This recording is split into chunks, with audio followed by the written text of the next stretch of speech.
This week on the PGA Tour feels like one of those moments where everything collides at once. You've got opportunity knocking in the most unexpected way for one guy, and at the same time, absolute pressure building for some of the biggest names in the game. And somehow, it's all happening at the same event, on the same golf course, in the same 24 hours. What we saw unfold wasn't just another leaderboard shuffle. It was a reminder of how brutal and how beautiful life on the PGA Tour really is. One player gets a call that changes his entire week in a matter of minutes, and another superstar suddenly finds himself fighting just to survive to the weekend. That's the kind of drama that keeps us glued to every shot. And the crazy part? Both stories are deeply connected to where the tour is right now. Momentum shifting, veterans fighting to stay sharp, grinders chasing relevance, and every single round meaning something bigger than just a scorecard. Something important happened in Palm Beach Gardens. Something that says a lot about where this season might be headed. And trust me, if you care about the PGA Tour even a little bit, this is the kind of week you pay attention to.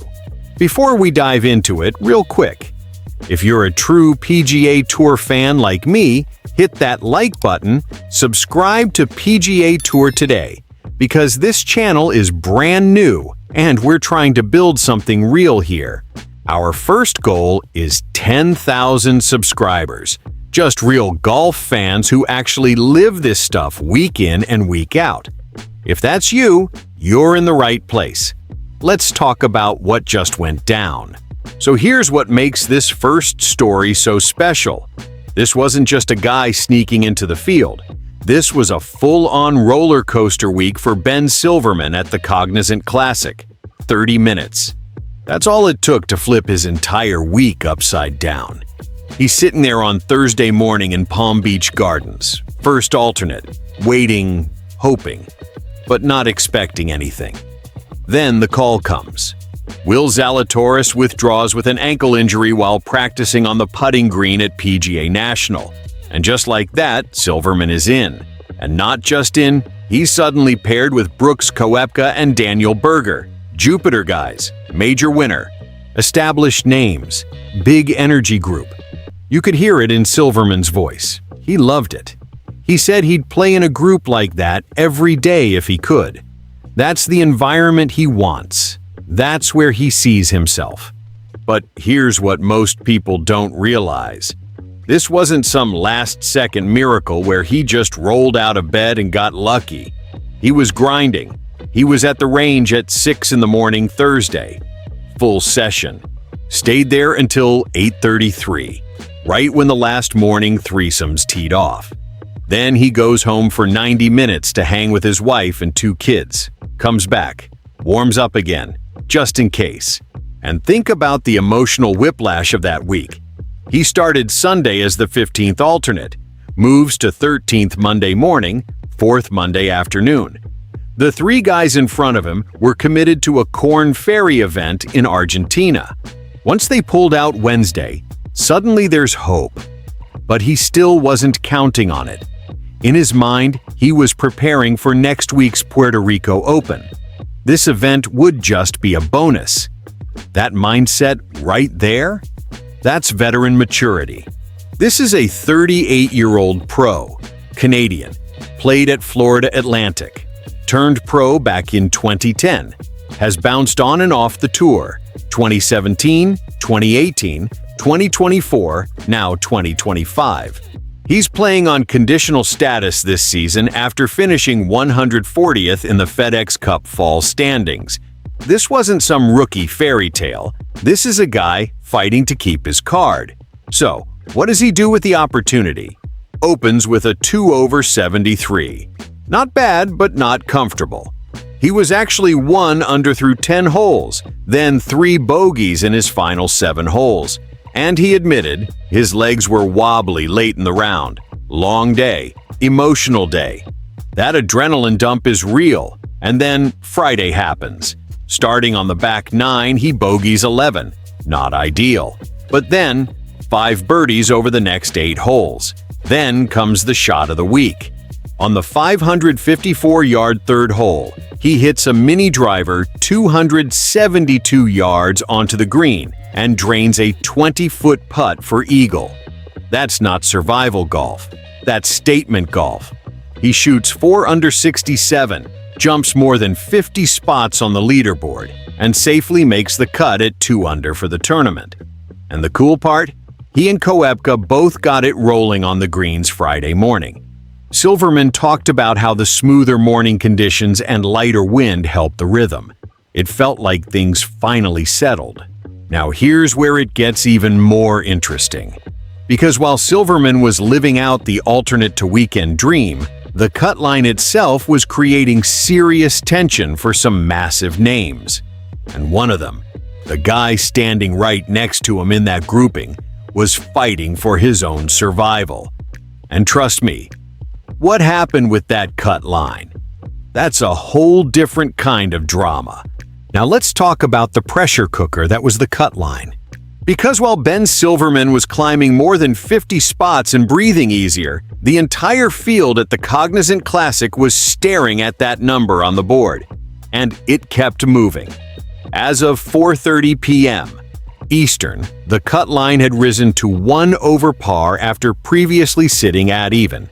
And if you follow the tour closely, you know how stressful that is. When it floats like that, nobody feels safe. Data golf projections were estimating it would likely settle back at even by the end of the day, but in that moment, one shot meant everything. Out of 123 players who entered the tournament, 65 are guaranteed to make the weekend, and that number can grow with ties. Plus, anyone within 10 shots of the lead gets to stick around. Last year, 68 players made it at 5 under. This year, completely different vibe. Now let's get to the name everybody was watching. Brooks Koepka, West Palm Beach native, 5-time major winner. Finished tied for second at PGA National back in 2019, playing basically in his backyard. And Thursday, he shoots 3 over 74. That immediately puts him in danger of missing the cut for the second time in 3 tournaments since rejoining the PGA Tour. He already missed at the Phoenix Open, so you can feel the noise starting to build. But here's the thing about Brooks. When he locks in, he flips a switch. Round 2, he comes out and birdies 3 of his first 4 holes, goes 5 under on the front 9. The putter that looked ice-cold Thursday suddenly heats up. Completely different body language, completely different energy. By the end of 2 rounds, he's sitting at 2 under par, safely inside the number. That's what elite guys do. They respond. But he wasn't the only one dancing on that line. Ryan Gerard, the highest-ranked player in the field, needed a better second round to qualify for the weekend and managed to get to 2 under. Former champions like Austin Eckroat and Matt Kuchar were also in that grind mode. Eckroat finished at 1 under. Kuchar? He was sitting at 2 over, sweating it out.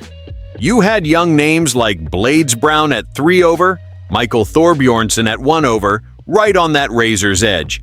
International talent like Hao Tong Lee at even. The Højgaard twins, Rasmus Højgaard and Nikolai Højgaard, hovering around 1 under and even. Mackenzie Hughes at 2 under, Christian Bezuidenhout at 1 under, Tom Kim at even. Then you look down the board and see veterans like Gary Woodland, Chris Kirk, and Camilo Villegas at 2 over, right on the outside looking in. That's how tight it was.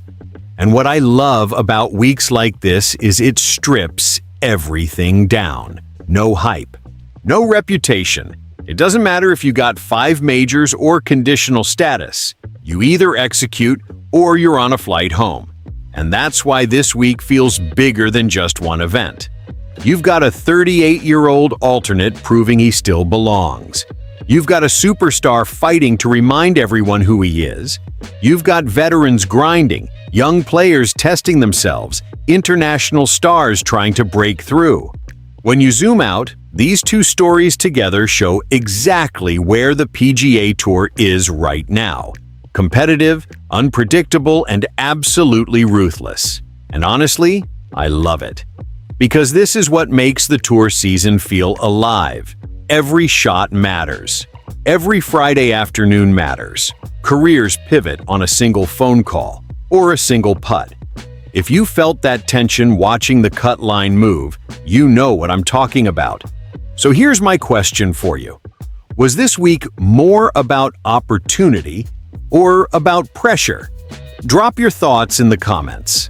I want to hear where you stand. And if you're enjoying real, honest PGA Tour talk like this, hit that like button. Subscribe to PGA Tour Today. We're building this from the ground up, and our first goal is 10,000 subscribers. Just real fans who care about what actually happens out there every week. If that's you, join us, because this season, it's just getting started.